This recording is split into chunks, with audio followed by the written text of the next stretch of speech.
beautiful mating lions who are hopefully just about to get up. And then across the way, they're actually just popping up now. We've got elephants who are busy coming away from the water. It took them about a half an hour to get here. The rest of the Nhenha pride, we can't really see from where we are, but the magic is all here with these two. And we've been waiting and waiting and waiting. He's now nudging her and saying, but I love you, please. And as he's saying, I love you, please, I think we're going to focus on these guys, but I'm going to narrate for you what's happening in the background. So these two are going to go at it just now. The elephants are coming around the northern side of the dam. If they get close to the rest of the Nhenhas, we will move over there so you can see. But I don't want you to miss the magic. Lions mate for about 4 to 5 days, and they do it every 15 to 20 minutes. But because of the heat and because of the elephants here, these two have now gone about 30 to 45 minutes. So because the elephants are moving off a little bit, possibly coming around to the rest of the pride, they are now going to get busy. And it's not something you get to see all the time, especially for us. So our lions spend so much time on other properties, and we don't get to see the Nhenhas as much as we would all like. But this is going to be a rare and wonderful occurrence. Okay, now something that's interesting about big cats with the females is the females are the ones to initiate. So here she goes. She's like, look at me, look how pretty I am. Here we are. Don't go behind the bush, guys, please. Please come onto the damn wall like you did last time. I'm begging you. If they go behind the bush, I'll move. Don't worry. There's a little stretch.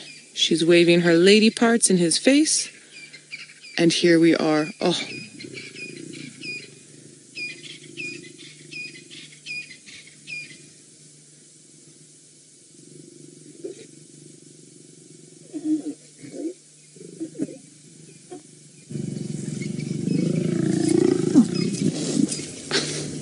And we're done. That's it. She'll roll onto her back just now and try and help the whole process around. Absolutely fantastic. All right, my friend Steve is on foot with an elephant bull. So in the next 15 or 20 minutes, they'll do it again. Hopefully we'll be able to show you again. But let's head on over to Steve so he can say hello and show you his elephant. All right, now he's trying very hard again to propagate his gene pool further into generations, and she is not being extremely receptive. So he's woken up a bit, and then he's gone over and groomed her. She growled at him, but it means that she knows that he's ready. But again, female lions and female leopard are the ones that decide when it's time. So she's hopefully going to start moving just now. The interactions in between the mating periods are interesting. It's very painful for her to mate. His male parts are barbed so that it's just him, and so she's wants to get pregnant, but it's a difficult one for her. So Sharon, you're wondering which lioness this is. Sharon, I believe this is the lioness that you all call Amber Eyes. And she's one of the older females, as far as I understand, in the Nhenha pride.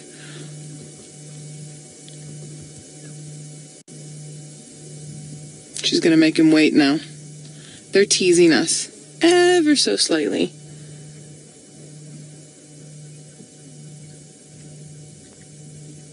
Now, most of the time, not all of the time, but most of the time, matings are successful. So we should then, in about 3 months, see her dropping wherever she decides to drop, and then in another 3 months, start seeing her take those cubs out and about. So in the next 6 months, we should start seeing tiny little cubs wandering around with the pride. Similar in size, a little bit smaller, but similar in size to that small one we had with this lioness, and then the mother of the small one on the zebra kill the other day on quarantine, although I believe that little one's between 3 and 4 months. She's really going to make him wait. It's interesting, usually during this time of mating, so this mating just started yesterday. So at the beginning, there's usually shorter sequences, about 15 to 20 minutes. But this pair has done more of sort of 30-minute breaks. So again, we've got statistics that we read about and facts that we learn, but everything is variable within each different scenario with every single different individual.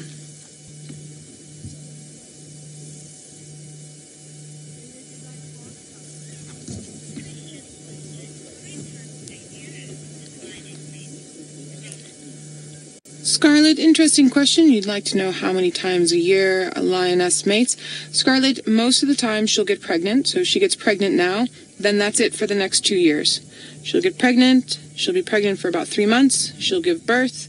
And if the cubs survive. And then when those cubs are about 2 years old, sometimes just under 2 years or sometimes just over 2 years. So when they're sub-adults, she'll go back into estrus and she'll start mating again for her next litter. If for some reason this doesn't take, then she'll go into estrus again next month. Or if the cubs were to die, she'd immediately go back into estrus and then the mating process would start again.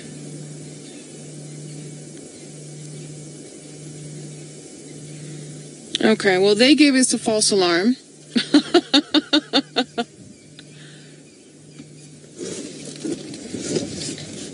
Paula, they do indeed. Paula, you're asking if all male cat species have barbed male members, and that's true. It's true also of the African wild dog, and that's one of the reasons why at the end of a lot of the mating sessions there's a bit of aggression.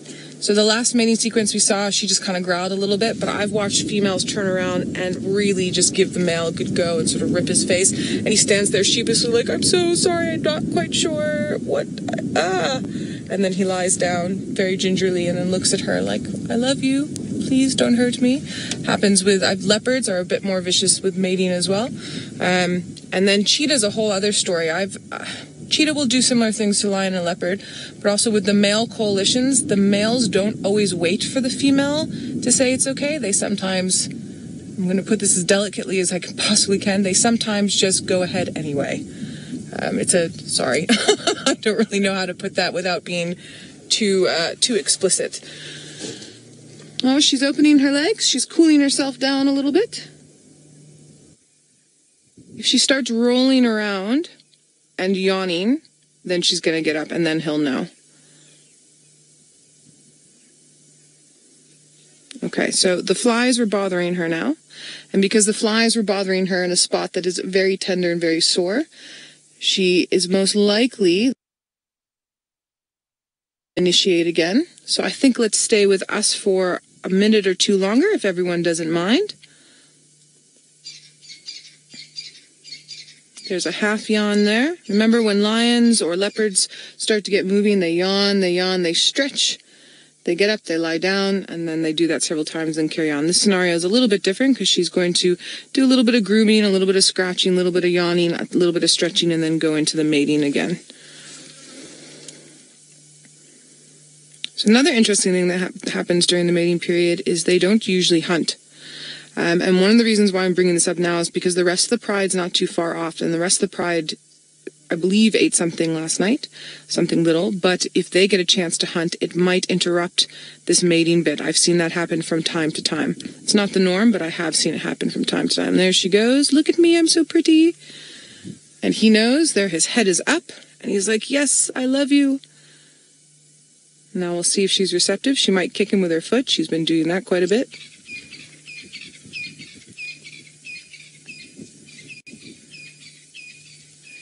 She's going to make him wait. Ooh, you see that? She's like, I'm not ready. I'll tell you when.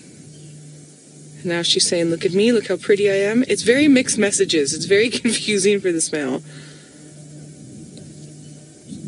He's not the dominant in this situation at all. He has to be very submissive and caring and patient. You see that? And if he keeps pushing her before she's the one that fully initiates, this is what's going to keep happening.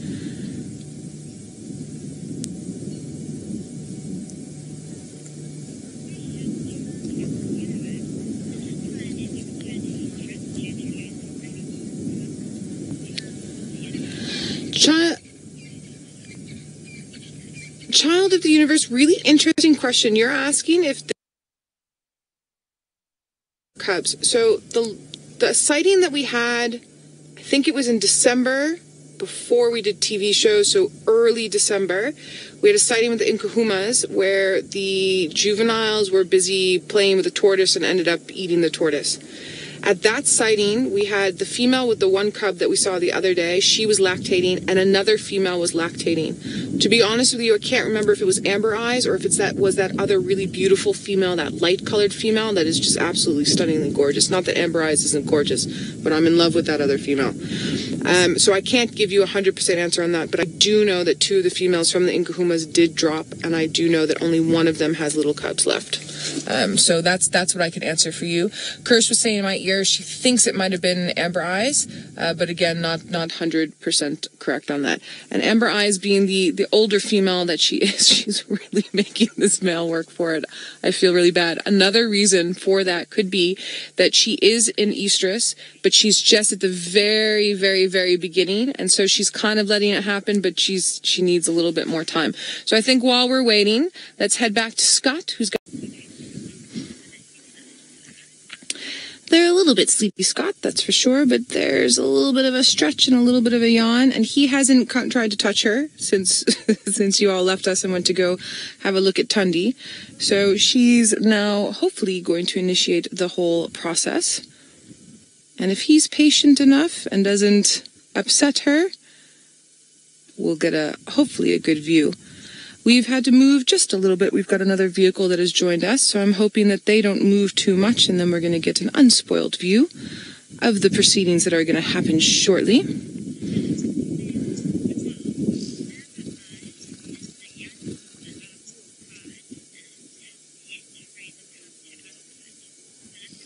Philip, you're saying that Amber Eyes has not raised a cub to adulthood yet. Thank you so much, Philip, for that information. That's good to know. It's a nice background story for everybody, including any of our new viewers that are out there that haven't been watching as many as some of our older viewers. All right, so she's had a little scratch, a little groom, a little yawn. She's rubbing herself a little bit on the soil there. And he's grooming, but also keeping an eye on her. There she's up. And there's a little bit of a stretch, that typical cat stretch. All right, I'm just going to duck my head a little bit. Hopefully they're going to come right in front of us here. I think they are. And hopefully we're going to get a beautiful view just now. And here we go. Oh, fantastic.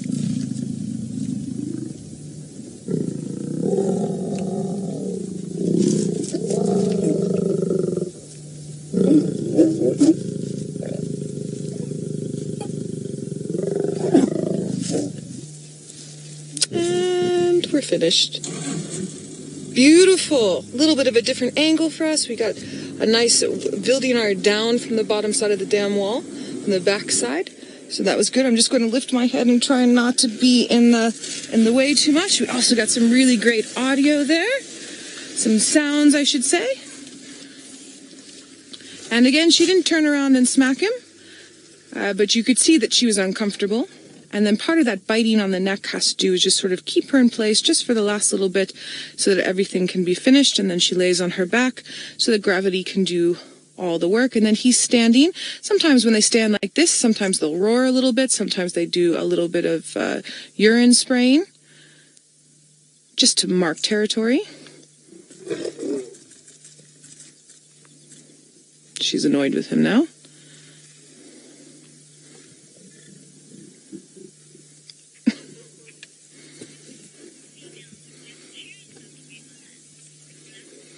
Paula, good question you're asking. Some females just choose not to be mothers. So, Paula, the best way I can answer that question is you get good mothers and you get bad mothers. So their mating instincts are always going to be there, so they'll always mate. But I've known a couple of females when their cubs are sort of 3 months old, 2 to 3 months old, they just kind of leave them. That's not all mothers, but yeah, it does happen. So that, I guess, would be a choice.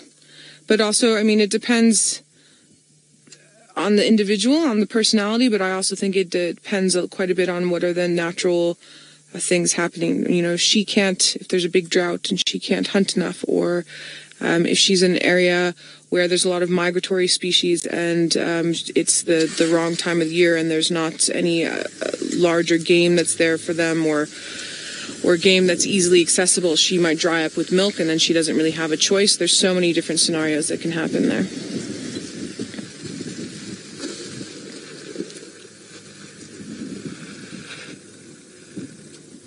That's a nice shot of the Birmingham male there.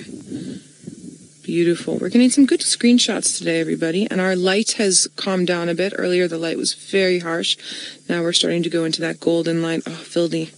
Nice close-up.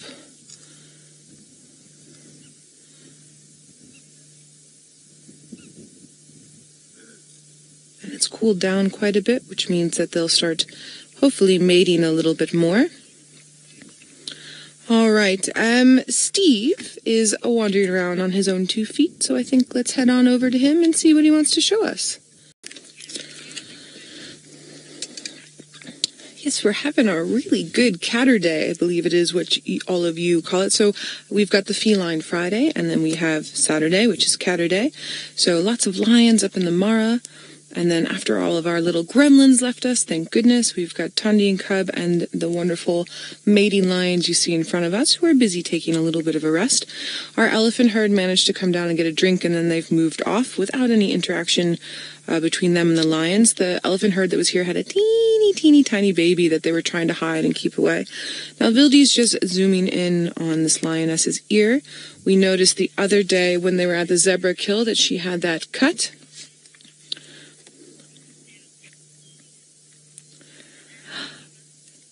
Tula Ann, who is 5 years old. Tula Ann, it's so good to hear you. I haven't heard from you in a while. I'm glad you're watching the show.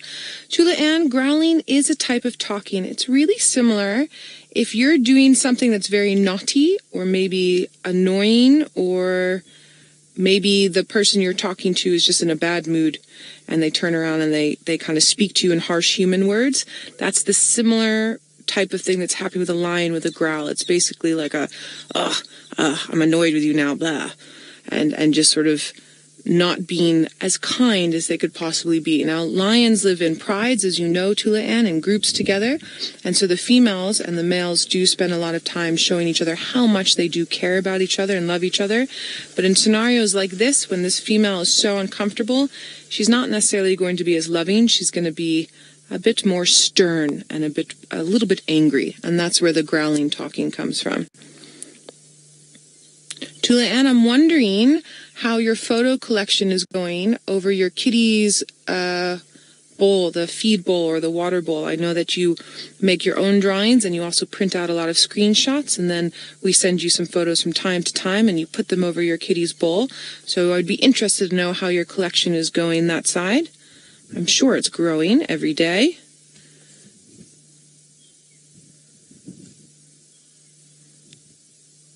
Oh, there's a really beautiful breeze that's coming through, and because today was very warm, the soil has that nice summer smell to it.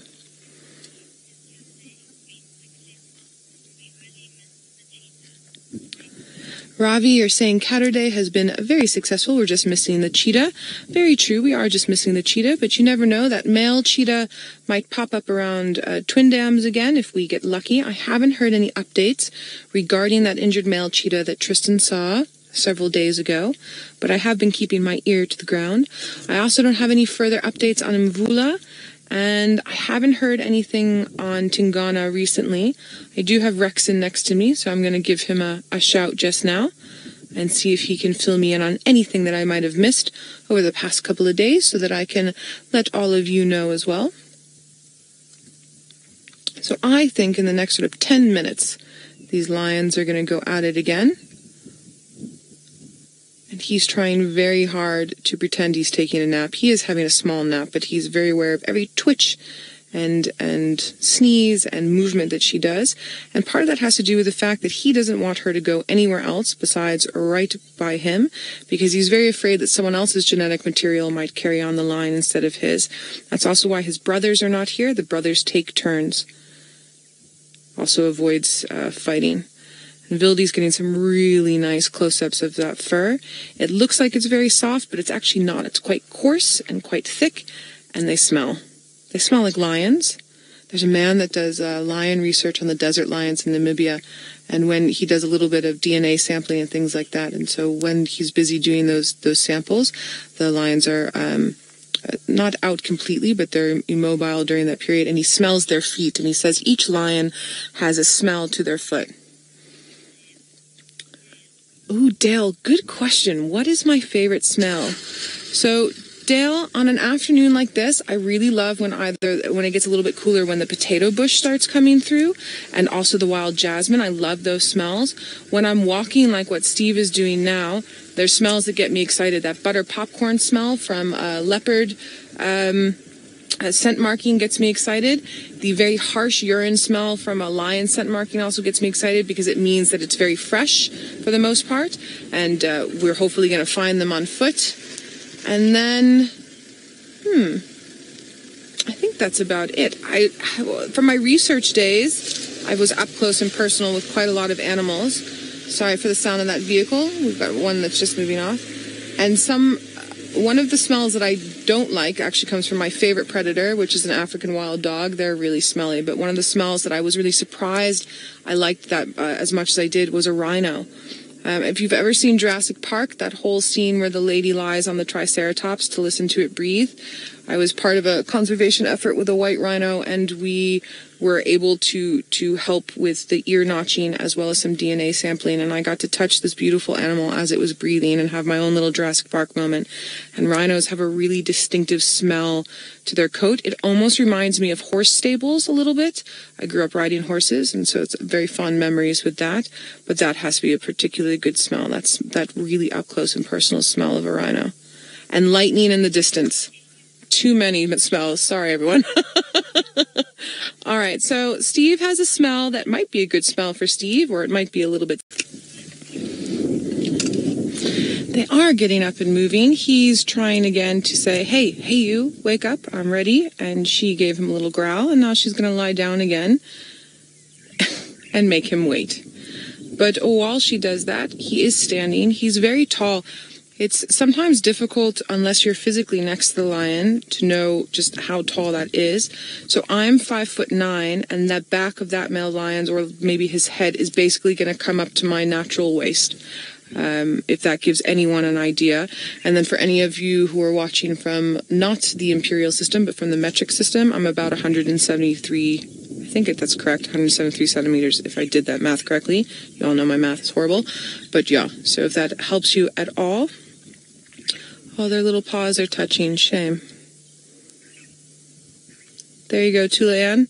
That's them being nice to each other after she was being mean to him. And then, Tula-Ann, you were saying that your cat Henry, his picture's above his litter box. I got that wrong. Sorry, it was above his litter box. You have 4 of them that are up there, and he gets upset because he's not a bigger cat. I can imagine he looks at those beautiful cats and might feel a little bit dwarfed. Okay, so Scott has turned himself around and maneuvered himself enough that now he's got a very good visual of that little cub. So let's quickly go on over to him, and I'll come back if they do anything, these crazy little lions. All right, everyone. So sorry that we lost signal with Scott there. The gremlins do seem to be having quite a day of it today. Now, these two got up, and it looked like they were going to get going, and he went to try, and she turned around and gave him a bit of a large couple of growls and a few smacks.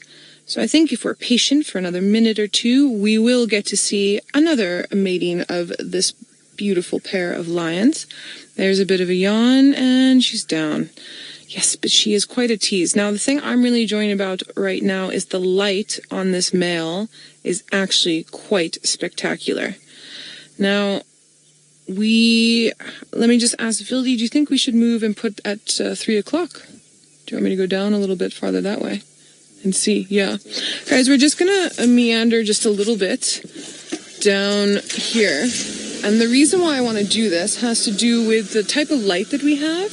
And just because they moved a little bit farther, I've got an idea of a shot in mind that I think all of you will like, and that I think might work out well for us if they start mating again. So Vildy, just give me a shout when you're happy. Maybe when I get past this little bit with our antenna in the background. And there we go. So we've got we're still below them, but then we can almost see a bit of the dam in the background there, a little bit of the water, and that golden light's coming through. So there's that beautiful female. And then that male, especially now, if he lifts up his head, it's going to be quite a lovely shot. And that green in the background. So the trees are still doing very well on Djuma. The grass I'm worried about. I am worried about our lack of rain for this season, and I'm worried, I personally think we're going to have another drought this year. We need about 300 mils to fall in the next 6 weeks or so to make it make the water table high enough for everything to carry on. That's really nice there.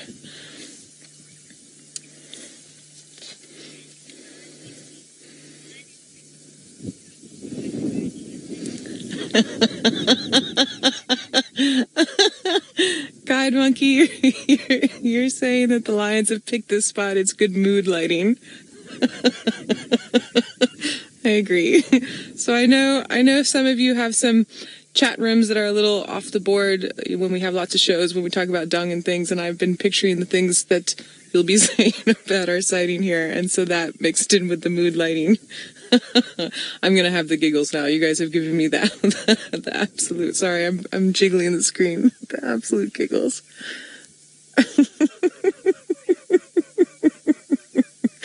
Okay, so now something that's interesting about mating lions, one of my favorite stories to talk about, is some research that was done up in East Africa as to what a lion's mane is used for. There was a thought for a very long time that a lion's mane was there for protection against fighting, but having done quite a bit of research with lions and other friends that have done similar things, you can very easily put your human finger towards the neck there. It doesn't really stop anything. So how would that stop a lion's paw? So that mane is there to show females how virile and strong and what good genetic material is there. So you get long dark manes, and you get long blonde manes, and you get long ginger manes, and then you get short manes of the three. And then sometimes males will have no mane, or sometimes a male will lose his mane. It does happen.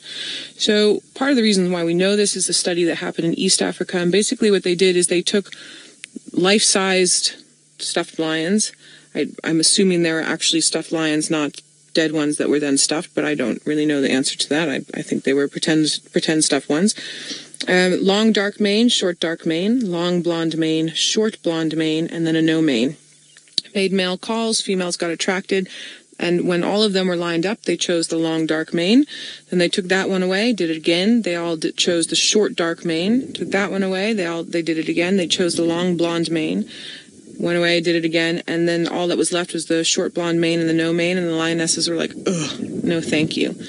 So when you get the dark mane, whether it's short or long, that especially the black manes, like the dark manes that we've got here, or even the darker ones that you get in the Kalahari, and then for instance, that big male lion, I believe, is Scarface up in the Mara. He's got a very dark mane. That's showing a very high level of testosterone. Now, within blonde mane lions and ginger mane lions, you'll get darker tinges for the ones that have high testosterone, especially amongst coalitions. If you have a look at the Nkuhumas next time all four of them are together, or if you've got any gifts you want to put up there, there'll be one male that's a bit darker than the rest. He's the one that gets the lion's share, excuse the pun, of a lot of the meat, which produces more testosterone. And the reason why he gets the lion's share is because he's the more dominant and forceful. Not that he's an alpha, not that he's the most dominant out of the four, but in many scenarios, and then his body produces a bit more testosterone, so he's got a bit of a darker tinge. Now, that being said, I've seen with coalitions of 4 and 5, and sometimes of 2, that the females, if both males are good-looking males with darker tinges, they won't always choose the one that has the slightly darker. They'll still choose the 2. But if one of the brothers were to be all manky, they're going to choose the one that is more virile looking. So that's a whole display. It's very similar to when human males go out and have maybe a very large beard or do lots of manscaping on their faces and man grooming. That for depending on whether you're a beard woman or you like a lot of coiffed look, that will help you choose your partner. So it's not being vain in any way. You're basically saying that testosterone level works for me.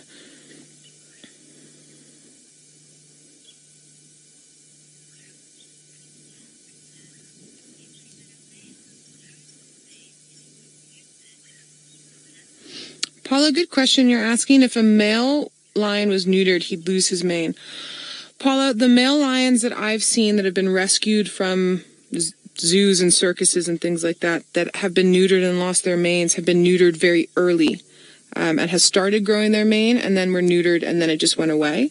I haven't personally seen a full-grown male like this that was neutered and then lost his mane, although I'm sure it's a possibility. The males I've seen, because I've only really worked with wild animals, I've had very little exposure with zoo animals and with canned lions and things like that, because it's not my thing.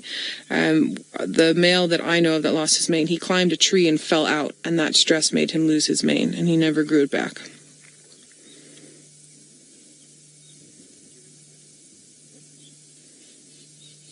She really is making him wait.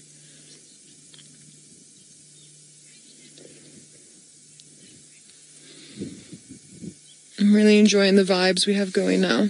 With the mood lighting. I'm gonna laugh about that. Okay, drive. Alright, well, I try and control my giggle fit. Let's go to Steve, who's got some small things on bushwalk. I do have my laugh under control, Steve. You know how I like a good giggle fit. Steve's known me for a long time, and he's seen me cry very hard after a very long one, but I'm under control now. Our lions still are not doing anything.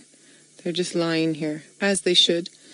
And it's only, again, because he keeps trying to push her a little bit, and she's just not quite ready. But the scene is lovely. Excuse me. Kylie, yes, you're asking if there's scars all over the back of the lioness there. Some of them are scars, some of them are old, and some of them are marks from more recent times. If you were watching when they were mating just now, did you see where she was biting on the back of her neck? Sometimes when he bites her there, it punctures the skin. And then some of what you're seeing now is just because it's been repeated matings, so it's just a little bit of a sensitive area, and some of it will go away. There's more. If you go to the base of the tail there, that's some hectic scars. That'll be from fighting around kills and things. And then also there.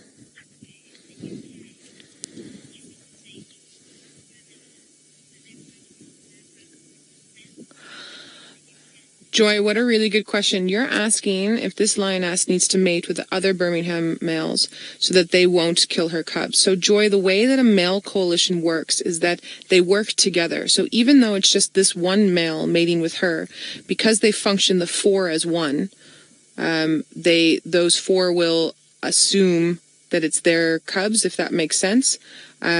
Sometimes they do note it's not necessarily their cubs, but because it's a coalition mate's cubs, they're not going to kill them. They work as four brothers together.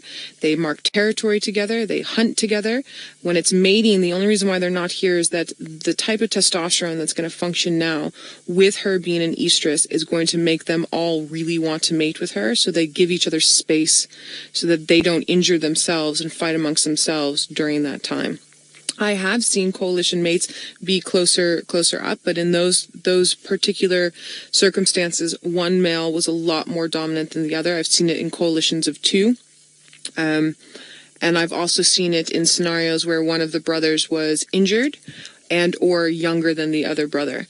But that's why they're doing that. So, Joy, no, they shouldn't they shouldn't want to do anything to those cubs.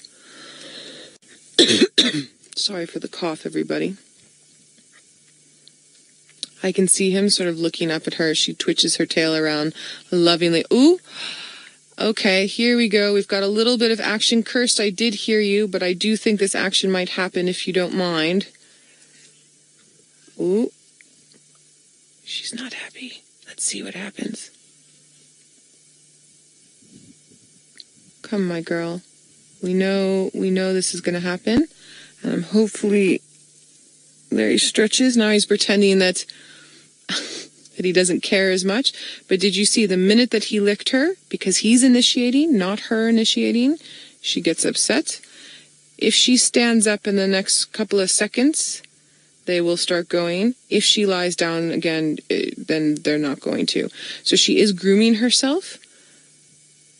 very similar to last time, and she's biting at the flies, which means that she's more aware. The flies are especially bothering her ear.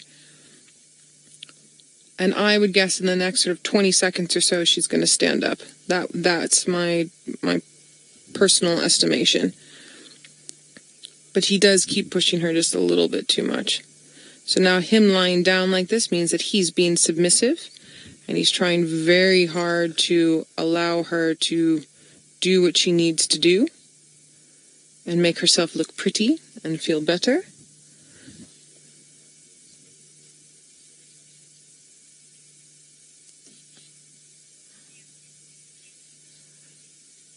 I do. 10 seconds left of my estimate. All right, Amber Eyes, come on. Let me know. Are you actually, because I know Murphy, and my estimate might run a little bit late, and then we're going to go away to someone else, and then they'll start mating. All right, guys, I think my estimate is almost up. I do think this is going to happen, but she is definitely taking her sweet time about it. So, Cursed, my friend, it's up to you. All right. Let's go to Scott with a bird, and then Cursed will come right back to us if anything happens. Those beautiful visuals. And there we've got the rest of the Nkuhumas lying very lazily on the other, well, not the other side, but a bit farther away from these two that are mating, keeping well and clear from the action there. So we, usually my timing is very good with things like this. Amber Eyes has decided that everything I'm saying is absolute rubbish today, and she's just going to do her own thing. I'm still blaming that Birmingham male for trying to push her too much. But I think because we have a couple of minutes left, we're going to hope and cross fingers and hold thumbs that we get another beautiful bit of action there. So let's see what happens. She is twitching her tail, and she is slightly moving around. We might just get lucky. You all have had some really great questions this afternoon. If you've got any more you want to send through, please do. Don't forget, we're live. Hashtag Safari Live on Twitter or YouTube chat. Send them through. We've got a bit of time left. All right, my girl. Your debut is going to be cut short here. To be honest, with my timing being off today, I can't get in her brain very well. I don't think she's going to do what we need her to do in the next little bit. Sadly, everybody, I'm so sorry, but that doesn't mean that they won't be here tomorrow. They could either be in the same spot or they might be a little bit farther off, but hopefully they don't cross into Biffleshoek and we'll be able to try again. So I thank you all very, very much for a wonderful afternoon, and thank you for sticking with us during all of our gremlin problems. We are going to see all of you tomorrow morning at 5:30 our time. So from myself and Vildy, and from Steve and Seb, and from Davi and Scott and everyone in the Mara